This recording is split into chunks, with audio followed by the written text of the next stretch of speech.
I am Chris Palmer with chrispalmermarketing.com, and in today's local SEO tips video to help you start getting more traffic from Google and other search engines, I have 3 separate questions from 3 separate business owners. And what I want to do is I want to go ahead and help these 3 business owners and also you. So I don't want to waste any time. Let's get into these 3 questions. I think they're good and I think they can help a lot of people. So the very first question that I want to answer is from SWD 2023. Thanks for the question.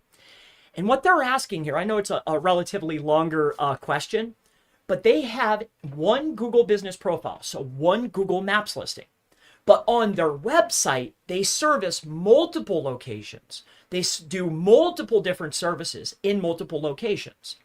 Now, what they're asking is, well, if on my website I offer multiple services in multiple locations, but I only have 1 GBP, which one is Google going to reward me with?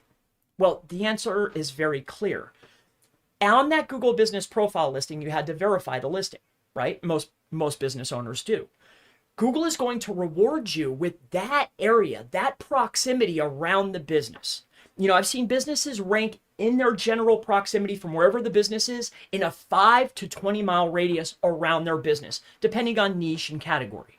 So if I have a bunch of locations and I offer a bunch of services on my website, yes, there's a small impact that the website has on maps. However, for ranking in maps, Google's going to give you that location, that proximity around the business. As far as services, though, and which keywords do I show up in that 20-mile radius around my business, that is going to be partially impacted based on what's on the website. You need to be very clear with the services that you provide in your main navigation, your foot navigation, and the pages that you have on your website, because that can impact the rankings on your maps listing. All right. But that maps listing and that rankings, Google's going to give you a 5 to 20 mile radius around the business. And then they're going to go to the homepage as far as services and which keywords and keyword variations they should start rewarding you with. It's based on those types of services that you have in your main navigation footer and on your pages. All right. So I hope that that helps you. And that's why I always mention to business owners, if you have the ability to get more than one Google business profile out there or more than one maps listing, it's always in your best interest. And also as a takeaway, you do not, just because you have one maps listing in city A, does not mean that I can't organically as far as ranking on your website and ranking in Google, like organic listings underneath the map pack. That doesn't mean I can't target other services in other locations because I have one maps listing.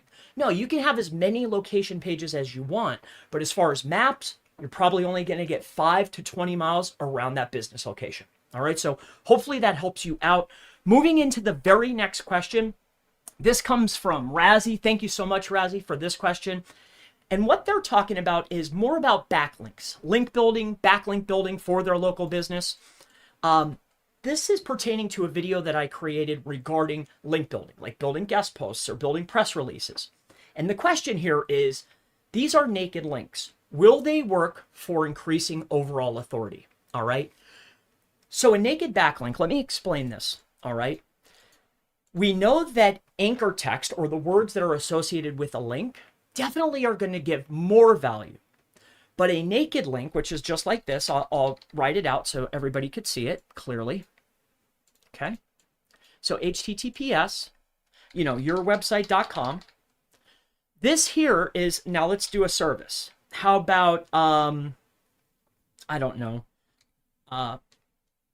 personal injury, okay, lawyer. This is just an example. All right. So let's say that you're a personal injury lawyer. You have your website. All right. So your website is website.com. All right, Razzie, and whomever else this could potentially help.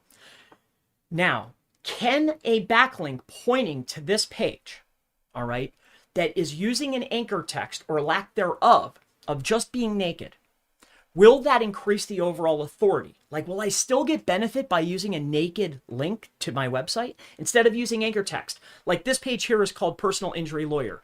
So an exact match anchor text would be personal injury lawyer. So what I have found over time is naked is not only considered safer, but you also get credit for the words that are inside of that URL.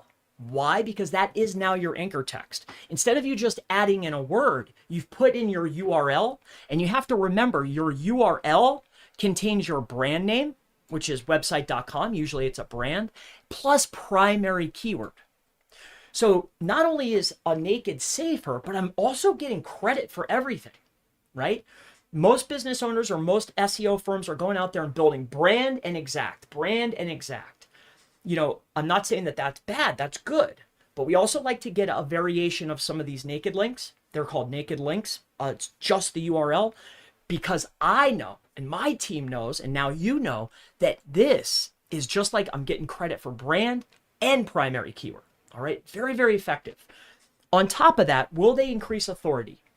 Every single link, okay, regardless if it's, whatever metric you're using, DR, trust flow, DA, whatever metric you're looking at, every single link that you get passes some type of authority. Now, of course, like if I get a Forbes link or a link from Google or a link from Amazon, of course, that's going to pass more authority. But a link is a link. Every link passes authority. And if you utilize a naked anchor text, of course it's going to pass authority. Absolutely. Not only is it passing authority, but it's passing brand authority along with primary keyword or variation or whatever's in the URL. All right. So I hope that clears that up. Definitely going to pass some authority. All links do. Now let's go to the very last question here. And this last question here is pertaining to on-page optimization tweaks. All right. What they're asking here, and this comes from JSNO78. Thank you for your question. So do I put near me in my H2? All right. Now what they're asking, or what they're referring to, is when you're doing a search, say you're looking in SEMrush or maybe Ahrefs or however you do your keyword research for whatever service you're doing, pest control, chiropractor, dentist, whatever service you do, right? When you take a look at your primaries, other than the primary, the near me term is always really, really high as far as search volume, right? So what I highly recommend doing is optimizing or properly optimizing the page around not only the primary keyword, but also including the near me phrase. Because if it's not on the page can't rank for it, or has no potential to rank for it, right? So what I like to do is on one of my H2s or on my lead H2, I like to add near me. Now, why is that? Well, let me go ahead and show you something here quick. If you head on out here, all right, and I do a search. I did a search here for personal injury lawyer near me. If you scroll down and you look for related terms, they're always related, right? See near me? It's always a very hyper-specific, hyper-related term. On top of that, regardless of what the keyword is, if I logged into SEMrush right now and put personal injury lawyer, other than personal injury lawyer, I bet you the near me phrase has tons of volume. So again, going back to that question, we want to make sure that we have near me on the page, more notably at least one time in one of the headers. It doesn't have to be an H2. But on top of that, in the body text, it will be in your best interest to go through and add it maybe 1 or 2 more times in the copy, so you have a very high likelihood of showing up for the near me phrases. All right. So thank you so much for these 3 questions. I hope that these 3 local SEO tips, pertaining to the GBP, pertaining to the link building, and also on-page optimization, this was a good variance of local SEO tips. I hope this helps you out. If you have any other questions, anything related to local SEO, anything local business, affiliate, link building, anything, never hesitate to go ahead and ask in the section below. And I always look forward to seeing you in the next local SEO tips, how to get more traffic from Google video. I'll see you in the next one. Have a great day. Bye-bye.